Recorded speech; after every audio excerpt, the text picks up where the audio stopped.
P T I کے بیشتر رہنما بانی سے ملاقات نہ ہونے پر خفا ہو گئے۔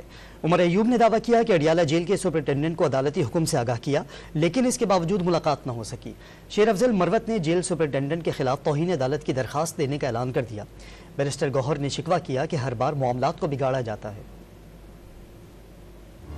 پی ٹی آئی رہنما پارٹی قائد سے ملاقات نہ ہونے پر خفا۔ راولپنڈی کی انسداد دہشت گردی عدالت نے عمر ایوب کی درخواست منظور کرتے ہوئے انہیں بانی پی ٹی آئی سے اڈیالہ جیل میں ملاقات کی اجازت دی تھی۔ عدالتی حکم نامہ لے کر رہنما PTI Adiala jail پہنچے، لیکن سنوائی نہ ہوئی۔ بانی پی ٹی آئی سے ملاقات نہ ہونے پر اڈیالہ جیل کے باہر میڈیا سے گفتگو میں عمر ایوب نے عدالت سے نوٹس لینے کا مطالبہ کر دیا۔ جج صاحبان، میری آپ سے استدعات ہے، اپنے ساتھیوں کی طرف سے، یہ وکلاء حضرات کی طرف سے، کہ ایسے جیل سپرنٹینڈنٹ کو کورٹ کنٹیمپٹ آف کورٹ بھی لگے گی، اس کو وہاں پہ لائیں، اس کے خلاف قانون کے خلاف کارروائی کریں اور اس کی پیٹی اترائیں کہ باقی بھی اہلکار جو ہیں ان کو بھی سبق حاصل ہو۔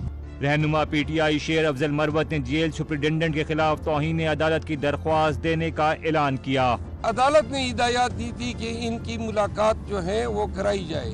ہم اس رویے کی شدید الفاظ میں مذمت کرتے ہیں۔ میں خود اپنے تئیں سپرنٹینڈنٹ جیل کے خلاف توہین عدالت کی درخواست آج تیار کر کے کل جمع کروں گا۔ بیرسٹر گوہر نے شکوہ کیا کہ وہ چاہتے ہیں کہ معاملات حل کی طرف جائیں، لیکن ہر بار کوئی رکاوٹ کھڑی کر دی جاتی ہے۔ ہمیں کہا گیا کہ 6 بندوں کی اجازت تھی، جو 6 آلریڈی جا چکے ہیں۔ ہماری کوشش تو یہی ہے کہ یہ دوریاں ختم ہو، ہم آگے کی طرف بڑھے، لیکن ہر مرتبہ رکاوٹ کھڑی کی جائے گی تو معاملات آگے کیسے بڑھیں گے؟ پی ٹی آئی کے مطابق جیل حکام کی جانب سے علی ظفر سمیت صرف 6 افراد کو ہی بانی پی ٹی آئی سے ملنے کی اجازت دی گئی۔